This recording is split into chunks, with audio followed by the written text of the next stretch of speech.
Hey, everybody, welcome back to Confirmation. Pastor Dave, I'll be your captain today. I think we're flying pretty well. I just wanted to do a brief lesson today, kind of an interlude, a little dip into church tradition. We're still talking about creation. But one thing that we do when we come together for worship is that we confess, or we profess what it is that we believe out loud in real space with real people using real words. And it gets kind of wild and crazy when you think about what that does when words leave our mouth and enter space and then come back and we hear them. Typically, we do that with the Apostles' Creed, which I mentioned is sometimes the most dangerous thing that any human on earth can do, to tell the world what you or what we believe, tell the world what we believe about it, and tell other people what we believe about the world.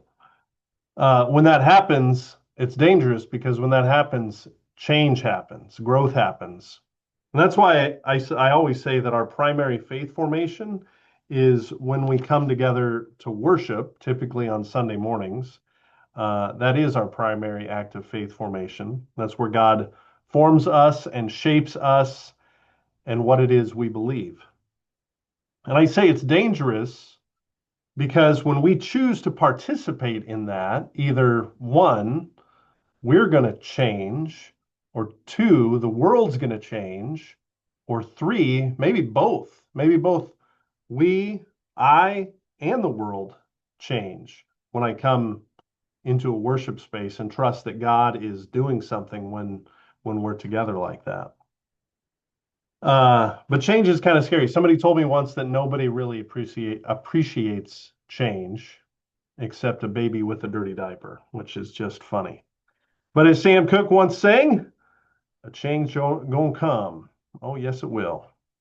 So since change is going to happen, whether we like it or not, maybe that's just part of it's our part in being a piece, or our role in this dynamic creation, to get back on board here. We go back to the creed. So if change is going to happen, why don't we just get on board with it and say thanks be to God? So when we begin professing the creed, we say, I believe in God, the Father Almighty, creator of heaven and earth. And then there's the Nicene Constantinopolitan, if I can say that correctly, Constantinopolitan. Maybe that needs to be in a haiku or something. The Nicene Creed, it's longer.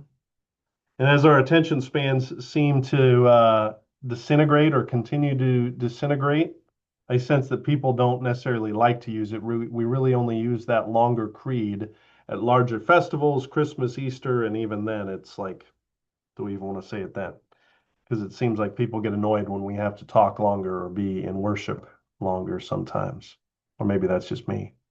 But the Nicene Creed begins, we believe in one God, the Father, the Almighty, maker of heaven and earth, of all that is, seen and unseen.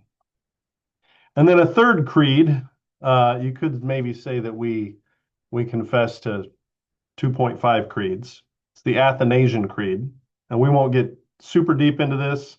It gets a little repetitious, if not completely lost in the whole Trinitarian explication and what that means. But one takeaway from it is that God, the creator or creator, is uncreated. Or simply put, God just is. Somebody ever tells you, I don't believe in God, well, they can't because they just used it in a sentence and God's already there, and try to explain that one. But it's pretty simple thinking, right? God is God and I am not, and you are not. We are not God. God is just God.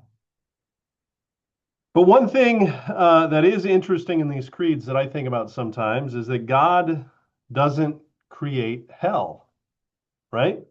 Heaven and earth, maker of heaven and earth, creator of heaven and earth. God doesn't create hell, or at least it's not part of God's creation as God intended it to be. And, maybe we'll get to that later. Maybe even in the creeds themselves, we'll get to this part about where does hell come from or what is hell. But for now, we go back to what was mentioned previously, that God creates everything. When we were reading in Genesis, God creates everything, and God proclaims that it is all very, very good. So we might get to Adam and Eve and the snake in the garden next time. But for now, here are your confirmation questions, if you're following along.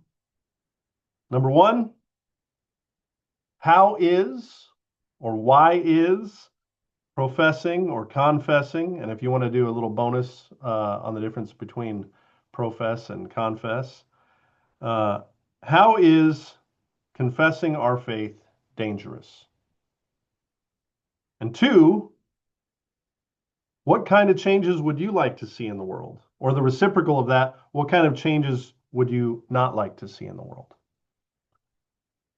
That's all I got for this week. I pray you are well. I pray that you are securely grounded in Christ. And as always, if you have any questions, please reach out to me, give me a call, shoot me an email, text me, whatever it takes. Peace out, everybody.